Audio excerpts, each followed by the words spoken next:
Prawns theeyal ഉണ്ടാക്കാനുള്ള main ingredients ആണ് ഇതൊക്കെ. ഉണ്ടാക്കാനായിട്ട് ആദ്യം പാൻ എടുക്കുക, അതിലേക്ക് 1 കപ്പ് ഗ്രേറ്റ് ചെയ്ത തേങ്ങ ഇടുക, ഒരു ചെറിയ കഷ്ണം പുളി, കുറച്ച് വെളുത്തുള്ളി, ചെറുതായി അരിഞ്ഞ ചെറിയ ഉള്ളി, ഇതെല്ലാം കൂടെ ഇട്ട് ഗോൾഡൻ ബ്രൗണിഷ് കളർ വരെ വറുത്ത് കോരി മാറ്റി വെക്കുക.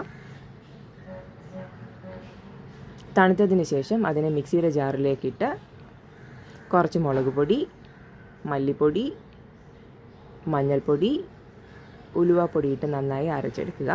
ഇനി ഒരു ചീനിച്ചട്ടിയിലേക്ക് ചൂടാവുമ്പോൾ എണ്ണ ഒഴിച്ച് അതിലേക്ക് ചെറിയ ഉള്ളി ഇട്ട് നന്നായി വഴട്ടിയെടുക്കുക. അത് വഴണ്ടു വരുമ്പോൾ നമ്മൾ എടുത്തു വെച്ചേക്കുന്ന പ്രോൺസ് അതിലേക്കിട്ട് അതിനെയും ഒന്ന് വഴട്ടിയെടുക്കുക. അതും ഒന്ന് വഴണ്ടു വരുമ്പോൾ നമ്മൾ അരച്ച് വെച്ചേക്കുന്ന അരപ്പതിലൊഴിച്ച് ആവശ്യത്തിന് വെള്ളം ഒഴിക്കുക.